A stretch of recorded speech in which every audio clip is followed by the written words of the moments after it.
तो बच्चों कैसे हो आप सब। आज का हमारा लेक्चर है टिपिकल जर्नल एंट्री। मैंने पिछला लेक्चर अपना जर्नल एंट्री का कंप्लीट किया था आपको सिंपल जर्नल एंट्री सिखा के।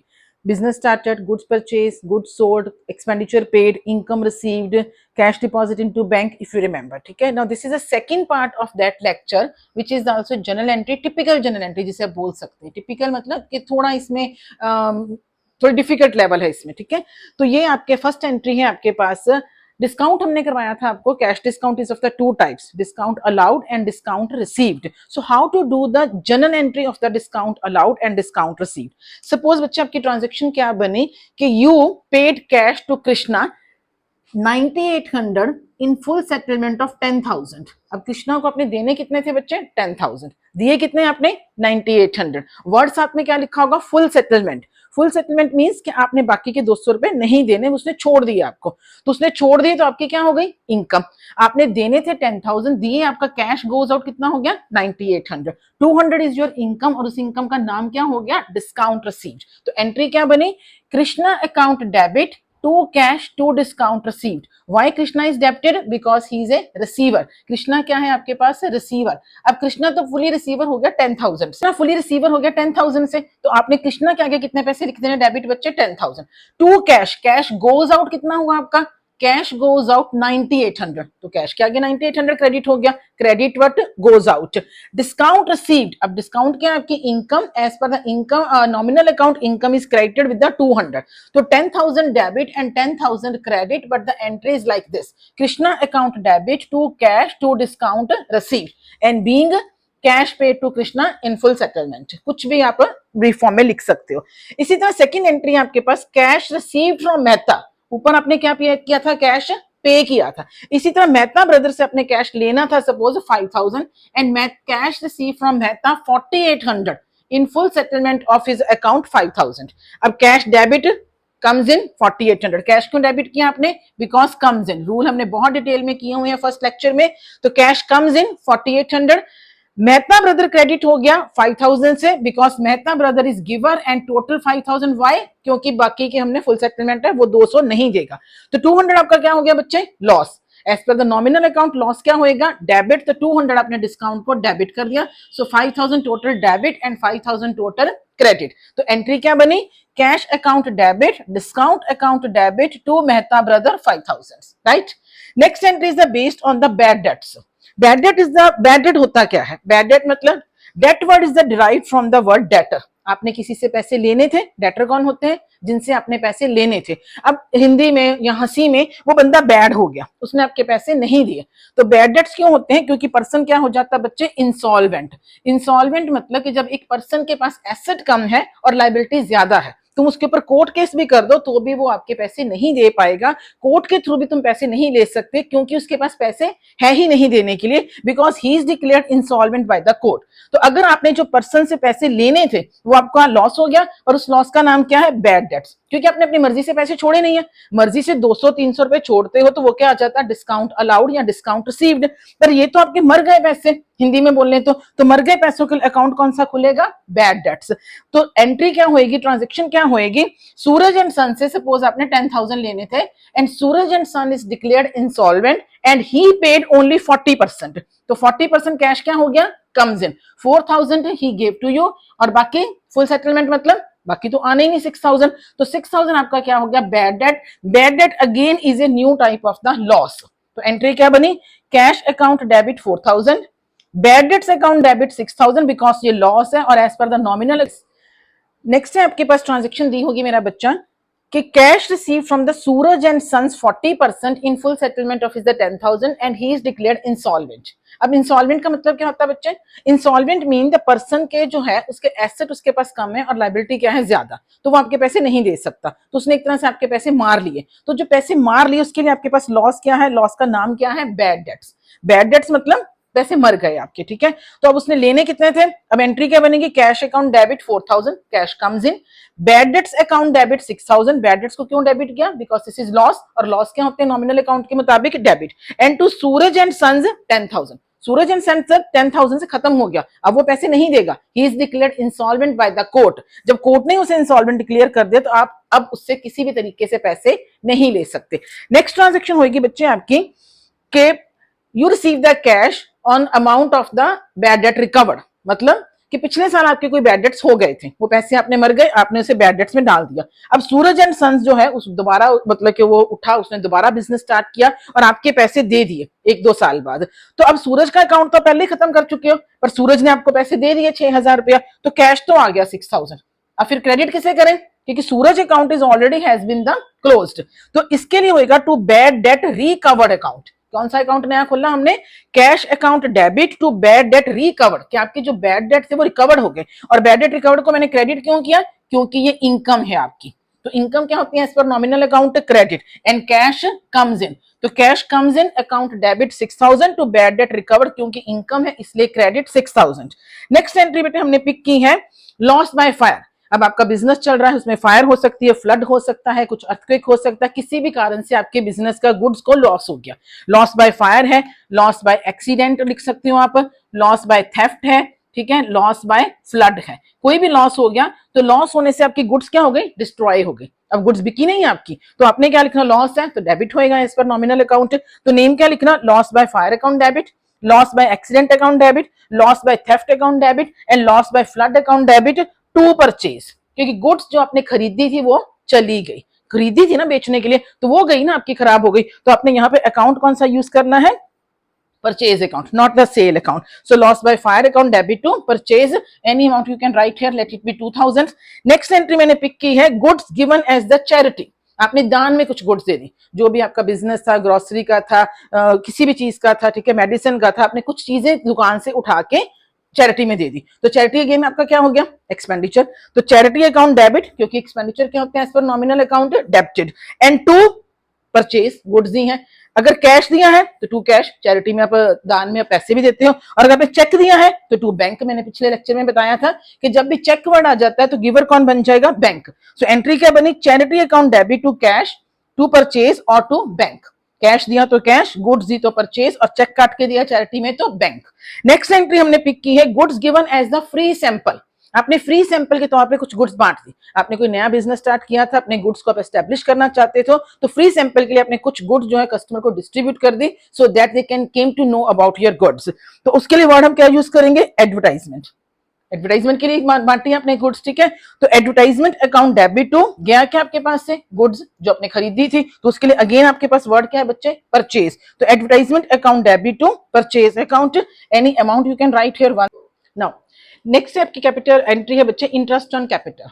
इंटरेस्ट ऑन कैपिटल मींस कि आपने बिजनेसमैन को उसके कैपिटल के ऊपर इंटरेस्ट देना है, क्योंकि हमने अकाउंटिंग प्रिंसिपल में क्या देखा था कि business and businessman both are the different person, और जब बिजनेसमैन ने बिजनेस को पैसे दिए हैं तो आपके लिए एक तरह से क्या हो गया, loan. Capital is also a type of the loan, it's a internal मतलब लोन, और बैंक से जब आप लेते तो वो क्या था, एक्सटर्नल। ये भी हमने देख लिया था पिछले लेक्चर में। अब आपने कैपिटल के ऊपर इंटरेस्ट देना है, तो इंटरेस्ट आपका क्या हो गया बच्चे, एक्सपेंडिचर, और as per the nominal account all expenditure are the debited. तो एंट्री क्या बन जाएगी, interest on capital account debit to capital. अब टू कैश नहीं देना, आपने उसे कैश में नहीं देना है इंटरेस्ट, आपने उसकी कैपिटल में क्या कर दिया, ऐड कर दिया, कि अगर उसकी कैपिटल पहले 1 लाख थी तो 10% इंटरेस्ट उसमें ऐड होकर उसकी कैपिटल टोटल कितनी हो जाएगी, 1,10,000। तो इंटरेस्ट ऑन कैपिटल को क्यों डेबिट किया, because this is an expenditure, ठीक है, और कैपिटल में आपने क्या कर दिए, पैसे ऐड कर दिए। सो यहाँ पे आ गया 10,000 एंड यहाँ इट्स 10,000।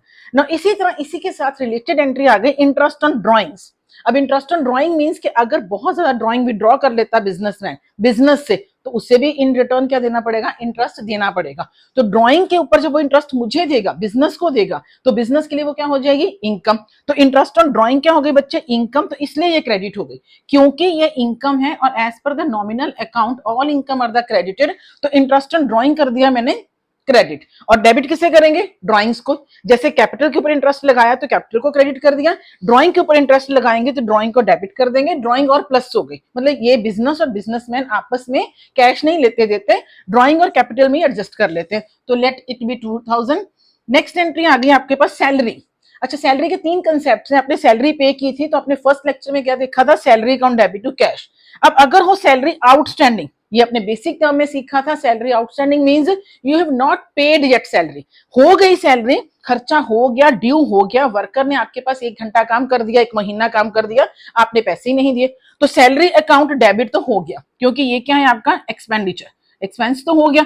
बट टू कैश नहीं लिख सकते, कैश तो गया ही नहीं, तो आपने क्या लिखना, to salary outstanding, salary account debit to salary outstanding, क्योंकि ये क्या बन गई आपकी लाइबिलिटी, अभी आपने पैसे देने हैं, और लाइबिलिटी का सभी का बैलेंस क्या होता है, क्रेडिट। आपने इसे क्या बना लिया, वर्कर को अपना क्रेडिटर बना लिया कि आपने पैसे देने हैं। That's why the entry is salary account debited to salary outstanding. Rule कौन सा लगा, सैलरी एक्सपेंडिचर है इसलिए डेबिट हो गया as per nominal account, and salary outstanding आपका क्या हो गई, लाइबिलिटी, ये क्या बन गया आपका क्रेडिटर। तो any amount you can write here 2000 debit and 2000 credit, और नरेशन में क्या लिखेंगे, being salary due but not paid.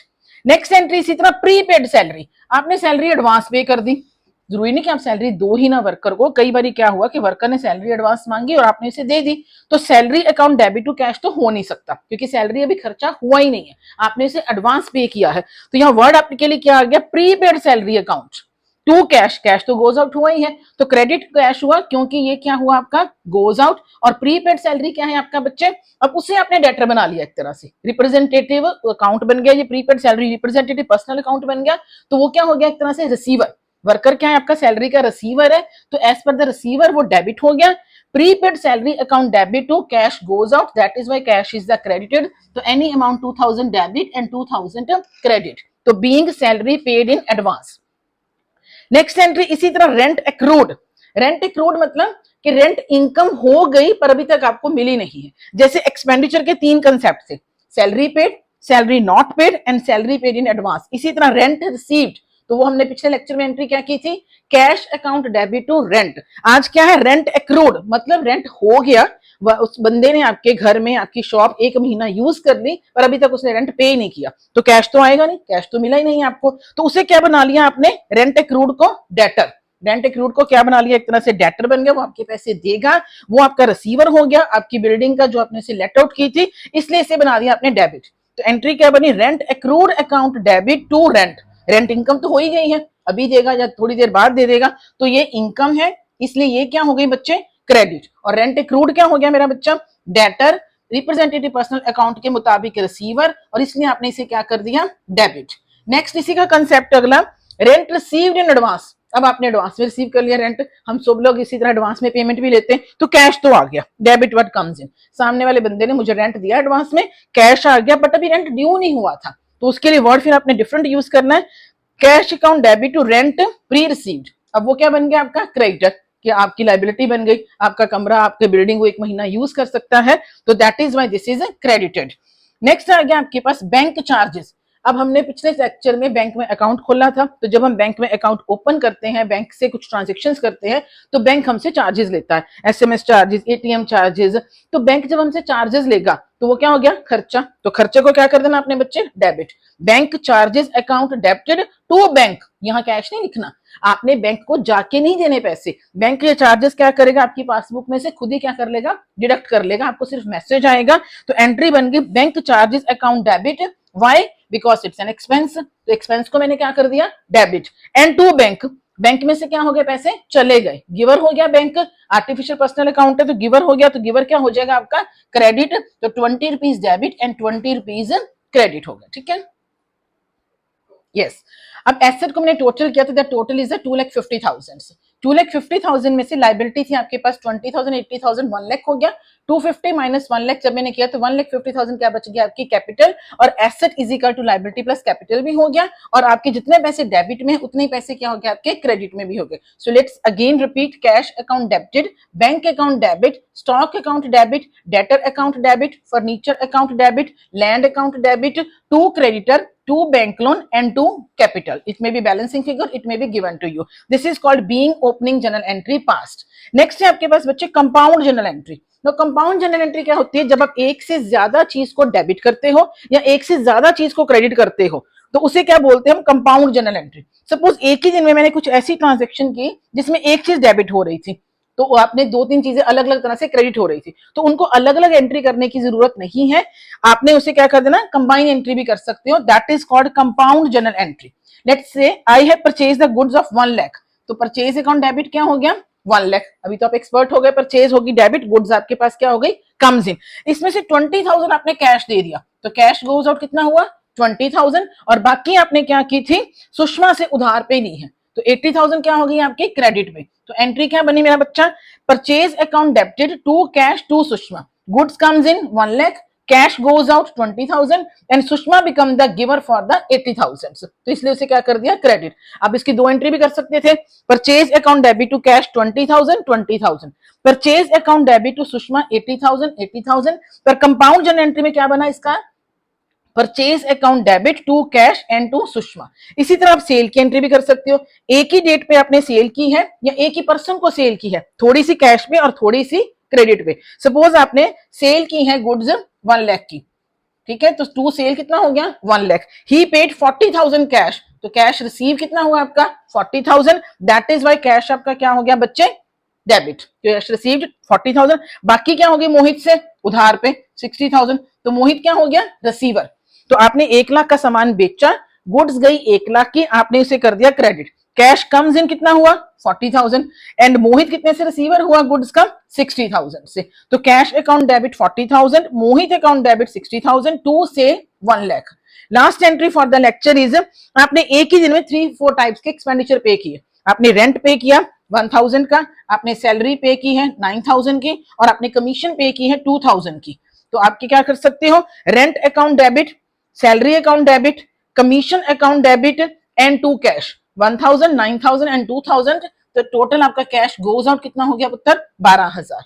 So I have tried to complete all the journal entry, basic journal entry of the +1. अगर आपको लगता है कि कोई एंट्री छूट गई है तो मुझे कमेंट में बताना, we will discuss that also. Thank you बच्चे।